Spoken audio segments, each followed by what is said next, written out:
Hello friends, नमस्कार दोस्तों। Knowledge for life group में आपका हार्दिक स्वागत है। वेलकम। तो दोस्तों, आज हम बात कर रहे हैं मोमेंट ऑफ इनर्शिया के बारे में, जड़त्व आघूर्ण। ठीक है, तो जड़त्व आघूर्ण क्या होता है, इससे संबंधित हम एक पूरा का पूरा जो जनरल वीडियो है, एक जनरलाइज्ड व्यापक रूप से जो वीडियो वो बनाया जा चुका है, उसकी दो हमने पार्ट्स में वो वीडियो बनाए थे। आज हम इसको थोड़ा सा और डिटेल से और अच्छे से समझने का प्रयास करते हैं। जड़त्व आघूर्ण दोस्तों, जैसे आपने 11th क्लास में पढ़ा होगा, रेखीय गति से संबंधित, और एक होती है दोस्तों घूर्णन गति। जानते हैं, कोई वस्तु एक सीधी रेखा में गति करे, किधर भी गति करती है, तो उसे हम लीनियर मोशन कह देते हैं, और किसी एक अक्ष के रेस्पेक्ट में यदि वो मूव करती है तो उसे हम एंगुलर मोशन कह देते हैं। तो ये आपके लीनियर मोशन है, ठीक है, जो आप NLM में पढ़ चुके हो। न्यूटन लॉ ऑफ जो मोशन है उसमें आप अच्छे से क्लियर कर चुके हो। यहाँ हम ये जो चैप्टर है, ये चैप्टर है दोस्तों रोटेशनल मोशन, रोटेशनल मोशन, घूर्णन गति। तो इस रोटेशनल मोशन से रिलेटेड जो भी आपने पीछे पढ़ा था लीनियर मोशन में, उसी को ही हम रिपीट करते हैं। तो घूर्णन गति, एंगुलर मोशन या रोटेशनल मोशन, जैसे वहाँ दोस्तों आपने लिया था विस्थापन, रेखीय विस्थापन भी बोल देते हैं, या विस्थापन, डिस्प्लेसमेंट। ठीक है, इसको हम S से प्रदर्शित कर लेते हैं। ये है दोस्तों आपका डिस्प्लेसमेंट, डिस्प्लेसमेंट जिसे हम कहते हैं विस्थापन। हिंदी और इंग्लिश मीडियम दोनों ही बच्चों के लिए इजीली कवर हो जाएगा, कोई प्रॉब्लम नहीं होगी। और यहाँ हम ले रहे हैं एंगुलर मोशन, यानी कि कोणीय विस्थापन, जिसको हम किससे रिप्रेजेंट करते हैं, थीटा से रिप्रेजेंट करते हैं। ठीक है, जिसे हम एंगुलर मोशन, एंगुलर डिस्प्लेसमेंट कह देते हैं, एंगुलर डिस्प्लेसमेंट। ठीक इसी प्रकार यहाँ इस मोमेंट ऑफ इनर्शिया से हम बात करते हैं, तो वहाँ जो आपके न्यूटन के गति के नियम थे, उसमें हम जो पहला नियम था जो जड़त्व से संबंधित था, ध्यान है, इनर्शिया, जड़त्व, जड़त्व रुकी हुई वस्तु, कि कोई वस्तु रुकी हुई है तो वो रुके ही रहना चाहेगी जब तक कि बाह्य बल लगाकर उसकी स्थिति में परिवर्तन न किया जाए। ठीक है, या गति कर रही है। Any of body is rest motion, then ये also have to the rest if until we apply the external force like this. तो ये जड़त्व जो है ये आपके द्रव्यमान से संबंधित था। किससे संबंधित था दोस्तों? द्रव्यमान से। यहाँ जो हम बात कर रहे हैं तो ये वस्तु की रेखीय गति से संबंधित है। कोई m द्रव्यमान का जो पिंड है वो रेखीय गति करता है, लीनियर मोशन। और यहाँ हम उसी से संबंधित बात ले रहे हैं जो है जड़त्व आघूर्ण, मोमेंट ऑफ इनर्शिया। ठीक है, फिर इसी प्रकार इसी चैप्टर में रोटेशनल मोशन में, रोटेशनल मोशन के आई थिंक आपको प्रीवियस पूरे वीडियो बनाए जा चुके हैं, 9 से 10 वीडियो हैं शायद, काफ़ी वाइडली उसको क्लियर किया जा चुका है ये सारे के सारे। तो ये जड़त्व आघूर्ण है। इसी तरह हम यहाँ मोमेंटम ले लेते हैं। ठीक है, फिर लीनियर मोमेंटम है ये आपके, और यहाँ आपके इधर हो जाएगा एंगुलर मोमेंटम, इसे हम L या J से भी रिप्रेजेंट कर देते हैं। ठीक है, ठीक इसी प्रकार वेलोसिटी ले लेते हैं, इधर क्या हो जाएगी आपके एंगुलर वेलोसिटी हो जाएगी। ऐसे ही एक्सीलरेशन हो जाएगा, और यहाँ क्या होता है, एंगुलर एक्सीलरेशन होता है। तो ये कुछ पॉइंट्स हैं। ऐसे ही आपने वहाँ NLM में पढ़ा होगा फोर्स, और यहाँ हम ले लेंगे टाउ, यानी बल आघूर्ण हम ले लेंगे। तो इसके बाद में जो नेक्स्ट हम टॉपिक लेंगे वो ये आपके टॉर्क से रिलेटेड हो जाएगा। ठीक है, तो यहाँ ये एक जनरल बातें हम ले रहे हैं जिसमें मोमेंट ऑफ इनर्शिया से रिलेटेड जड़त्व वस्तु की रेखीय गति का विरोध करता है। और जो जड़त्व आघूर्ण है वो वस्तु की क्या करता है, घूर्णन गति का विरोध करता है। ठीक है, जड़त्व आघूर्ण क्या है, ये वस्तु की जो घूर्णन गति है उस घूर्णन गति के विरोध का गुण है। घूर्णन गति के क्या है दोस्तों, विरोध का गुण है, विरोध का गुण है।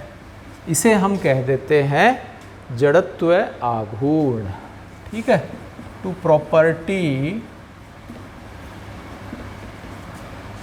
Of oppose in rotational motion, in rotational motion।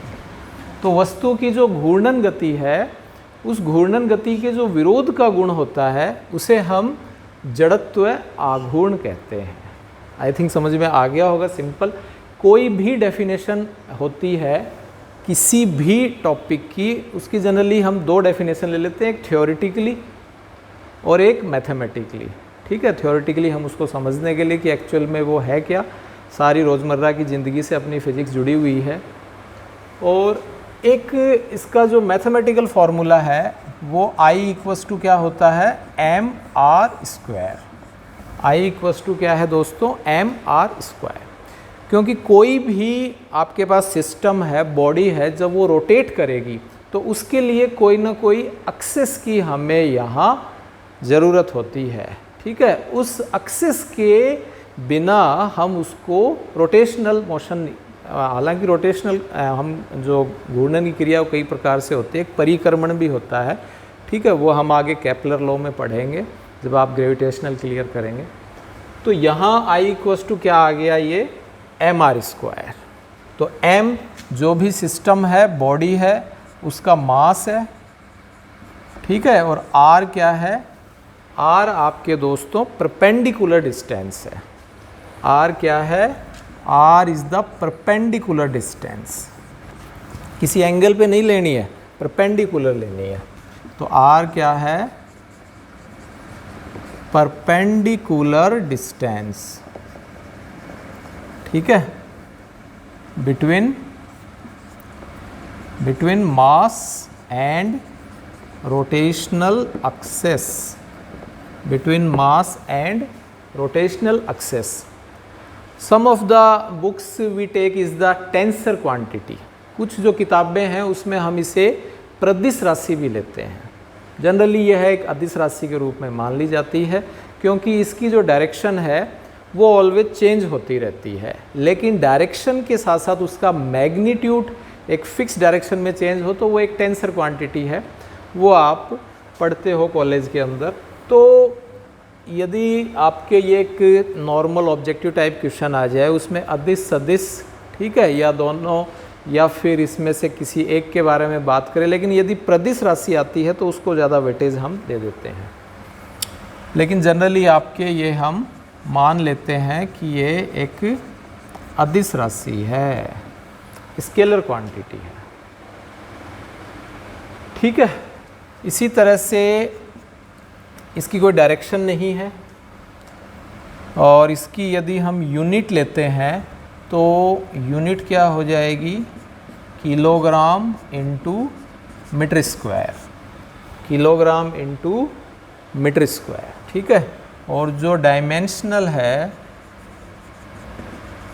जो डायमेंशनल इक्वेशन है, इसकी विमीय समीकरण है वो क्या हो जाएगी, m1 L2, और टाइम यहाँ है नहीं, है ना, टाइम नहीं होने के कारण इसकी जो डायमेंशन है वो हो गई m1 L2 T0। तो आप पॉज करके इसे लिखिए।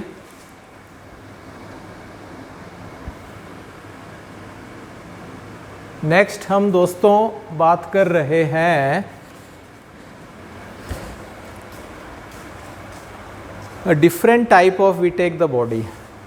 फर्स्ट हम यहाँ ले रहे हैं मेनली 4 या 5 हम यहाँ बॉडी की बात करेंगे, जिसमें एक तो हम लेंगे रिंग, एक हम लेंगे डिस्क, एक हम लेंगे दोस्तों स्फेयर और एक हम ले लेंगे रॉड, ठीक है। और एक यहाँ दोस्तों हम बात करेंगे कोन, स्क्वायर और ट्रायंगल।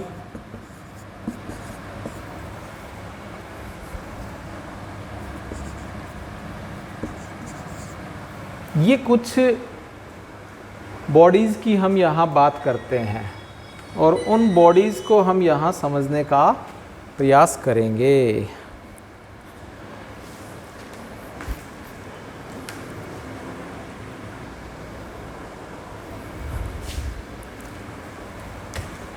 तो दोस्तों अच्छे से समझिए, ध्यान दीजिए, वेरी इम्पोर्टेंट टेबल, ठीक है। इनको आप 11th क्लास में प्रूव भी करते हो।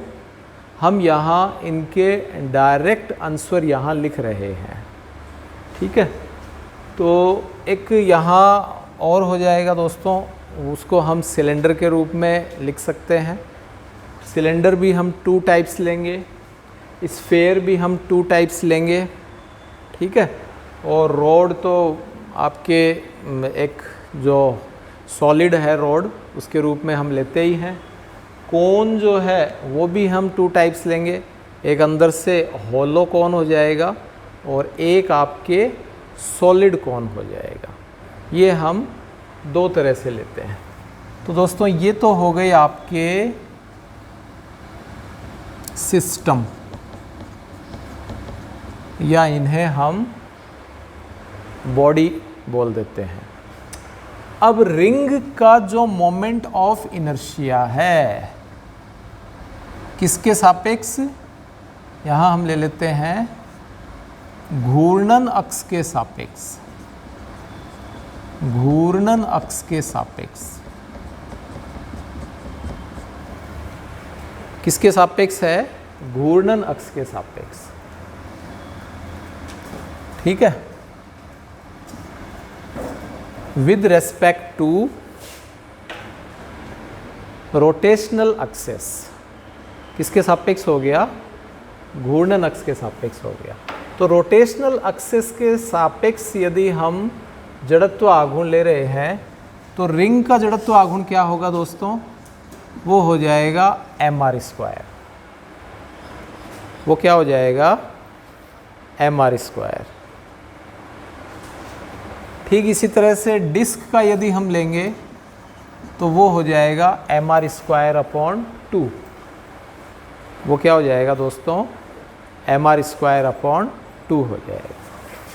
ऐसे ही हम स्फेयर की बात करें तो ये 2 तरह से ले लेंगे, एक तो ले लेंगे सॉलिड स्फेयर और एक हम ले लेंगे आपके सॉलिड के साथ साथ होलो स्फेयर की बात कर लेंगे। तो सॉलिड स्फेयर तो हो जाएगा 2/5 mr², सॉलिड तो हो जाएगा 2/5 mr²। और जो रॉड है वो रॉड होती है दोस्तों ml²/12। रॉड होती है ml²/12। ठीक इसी तरह से कोन है, कोन के लिए होता है दोस्तों ml²/2 और L की जगह हम ले लेते हैं R। ये कौन सी कोण है, सॉलिड कोण है। कौन सी कोण है, सॉलिड कोण है।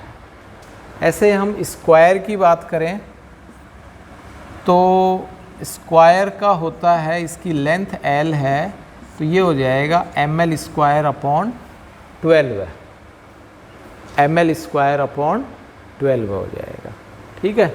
और ट्रायंगल की यदि हम बात करें तो ट्रायंगल का होता है आपके ml²/6, ml²/6 हो जाएगा।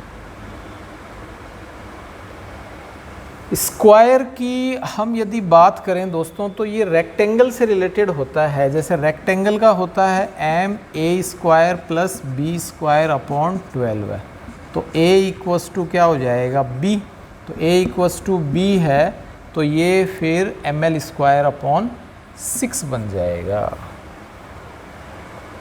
ठीक है, तो ये इस तरह से आपके हो जाते हैं, इनको हम एक एक करके यूँ समझते हैं। नेक्स्ट हम बात करें इसी तरह से, नेक्स्ट ये तो हो गया रेस्पेक्ट टू जो आपके रोटेशनल एक्सेस है इसके रेस्पेक्ट में हो जाएगा। और हम दूसरा यहाँ ले लें, वो क्या हो जाएगा व्यास के रेस्पेक्ट में, व्यास के सापेक्ष, respect to diameter, respect to क्या हो जाएगा दोस्तों डायामीटर हो जाएगा। तो व्यास के सापेक्ष रिंग का होता है एम आर स्क्वायर अपॉन 2 और डिस्क का होगा M R square upon 4। Sphere जो है उसका ठीक वैसे ही होता है, ठीक है ना, तो उसका हो जाएगा 2/5 एम आर स्क्वायर। और रोड में कोई व्यास होता नहीं है, कोण में भी कोई व्यास नहीं होता है, स्क्वायर में भी कोई व्यास नहीं होता है और ट्रायंगल में भी कोई व्यास नहीं होता है। तो ये एक सिंपल सा वीडियो था जिसमें आपको यदि ये आंसर याद हैं तो आपके काम आएंगे। चैनल को यदि सब्सक्राइब नहीं किया है तो चैनल को दोस्तों सब्सक्राइब करें। वीडियो अच्छा लगे तो वीडियो को लाइक और शेयर करें। यदि बेल आइकॉन प्रेस कर दिया है तो बेल आइकन प्रेस कर लें, जिससे जो नोटिफिकेशन है वो आपके तुरंत आपको मिलता रहे। तो इसी तरह से इंटरेस्टिंग वीडियो देखते रहें। Thanks for watching.